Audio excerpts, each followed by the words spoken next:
Greetings, Minecrafters, and welcome to another Minecraft discussion on all things well-being. My name is Dr. Kimberly Quinn, and it is my pleasure to just have this convo today.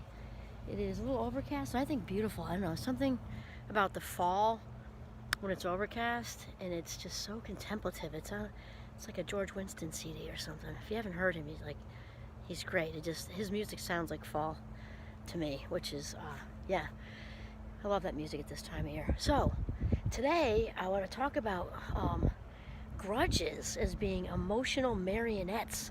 So picture that little crisscrossy wooden thing with the puppet on the bottom, and when you pull up this way it makes the hand go up, or pull up this way it makes the other hand go up, pull up this way and the feet go up, right? And so really I don't think people get it.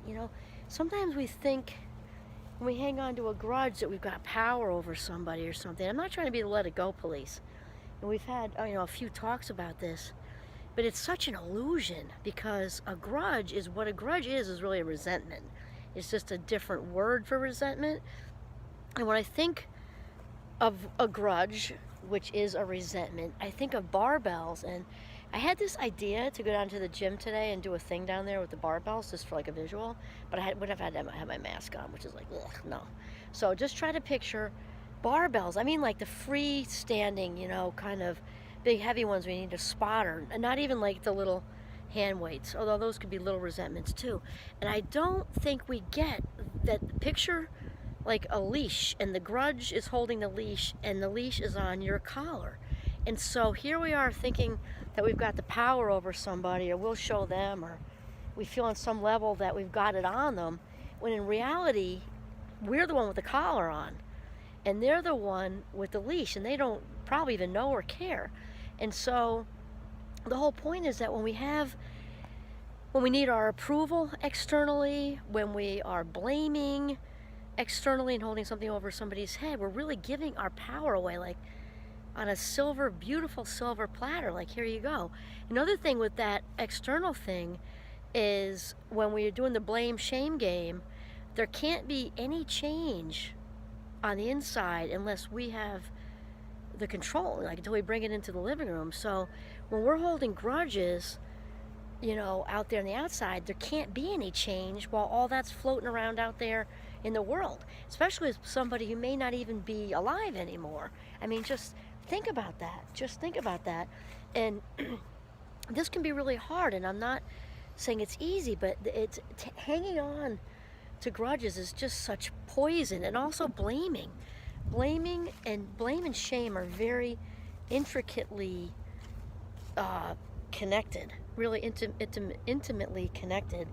And I'm not saying it's easy, because I know that it's hard. You know the backstory. I mean, for years, it's taken me years to work through this, and now I'm feeling incredibly good in my skin. I just know, as you know, if you know the backstory, my mother, basically resented being pregnant with me and having me. She got pregnant at 17, and then just kind of throughout most of my life, until I kind of released them, actually, it was still a thing, kind of went out of her way to let me know that she resented me, and sort of, I'm not sure she knew she was punishing me for it or not.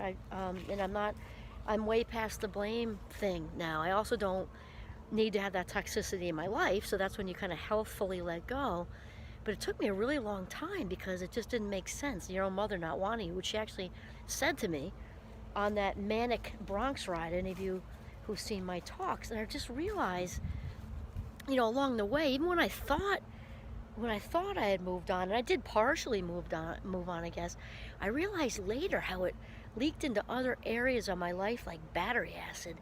And as some of you know, I not recently, but let's say like a couple of decades ago, also because I have ADHD, I'm in the Fast Mind Club with my impulse issues.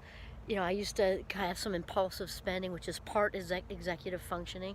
And I also realized that part of that was fast mind, and part of it was, I realized this way later in life, that part of me was trying to rub myself out, because my own mother did not want me to be born, and resented me being here. And so without realizing, it was so unconscious. Oh my gosh, it was so unconscious. So some people, in fact, Susan Forward, if you want to look up like narcissistic, toxic parents, that she does so much work with that. She talks about when the worst thing the worst thing a parent can say is that, right? So how often adults try to take their lives, they often try to, or become suicidal ideations and stuff, and they don't realize why. It's because they're kind of trying to fulfill that really toxic message to a child. And though I never had that, it manifested in a money way, because I realized that later, that by I didn't realize I was hanging on to it. I didn't realize it was the battery acid thing, and how the blame shame thing is so connected. And I realized that, yeah, like when I would run the checking account down or whatever, like in college actually, way back when I had no idea this was going on, it was a way to rub myself out. And so where I'm going with this is the grudge thing, or blaming and holding on to resentments, or holding on to things that have happened in general. I don't know that people fully get that it's not conscious. Like, it's kind of like I'm looking at trees. Great example. Who knew? Didn't even plan it. When we look at a tree, we see the part that's above the ground, right? But meanwhile, the roots are all under the ground, so we can think we've dealt with the tree. We took care of it, cut it down. The roots are still like there. The roots are still in the earth. They didn't go away. Or maybe another example would be an iceberg. You only see the tip and not what's underneath. And it took a long time for me to figure that out. And really, it's very, very, like I said, very difficult to change when we've got an attachment, because it is about attachment, to something outside of us.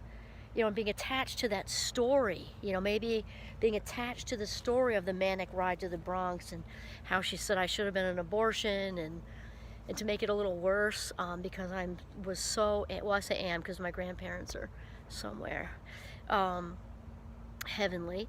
To add insult to injury, she said that my grandparents wanted that, and she knows that my grandmother was my everything, and also Goose, my grandfather. So it's just a lot of intense cruelty, and it's so important to realize, though, when that's going on out here, and we're still attached to that story, that it's very difficult to really change and fully let go and be free on the inside, because we can get very attached to our stories. And it doesn't mean that we forget. The mind is not like a computer. I mean, it is in some ways, and you hear references to that. It is in some ways. How it's not like a computer is we don't delete stuff. And anybody who's experienced trauma, whether yourself or through a close friend or sibling or something like that, memories from trauma do anything but go away voluntarily, right? They just kind of like keep working at it. So it's not like we can just hit a delete button. So what I mean by attaching to your story or your narrative is allowing this to keep playing through and attaching to it. So at least what it's like for me, because that's the easiest example for me to come up with, even with something as severe as those words my mother said, it's like a skeleton. It's like just bones. It doesn't have there's no meat to it. So of course the memory is there, because you can't delete it, but it doesn't have any substance at all. And I can definitely talk about it freely. I'm talking about it on a video right now, and I'm very, very, very okay. And I'll tell you that it was a long process, because of the under the surface part of the iceberg, or the roots under the ground of the tree. All that stuff is really very, very unconscious. Until it's brought to consciousness, can we really fully let it go, and how important it is. A different example would be, and these are all obviously tragic things, I'm thinking of like if a drunk driver hit and killed somebody close to you. I mean, that's a really tough one to let go, to forgive, and to cease to blame, because here this person's reckless, bad choice making took an innocent person out of this world who somebody really, lots of somebodies really care about. It's horrible.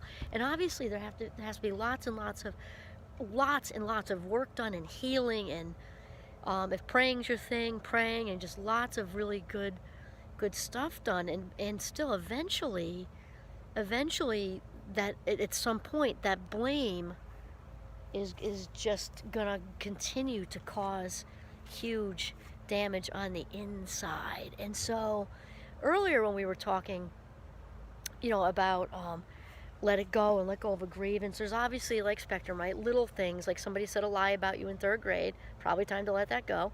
And then there's some here stuff and some here stuff and some there stuff. But it really, really, truly is important to think of the barbell thing and picture yourself, if you're still hanging on to the barbells, or even a hand weight, picture yourself walking around all day like that, all day with that heaviness, and then realize the roots, the under the water thing, and the battery acid dynamic of keeping that, and the marionette thing, because when we don't fully let go, we are not fully free. We are a marionette, and we can be moved, to like, whoop, whoop, here's the feet, at any given time when we see something on a movie or we have a conversation, and then we come right back to identifying with that story. So again, just remember, we have our stories, right? It's that we don't want to be attached to them. That is the thing. Just like the Buddhists say, keep your mind open to everything and attached to nothing. And again, it's that simple versus easy thing, right? We've got simple. It is that simple. It absolutely is just simple. Yet easy, it's a process. We might need professional help, very good friends, trusted family members, and things like that.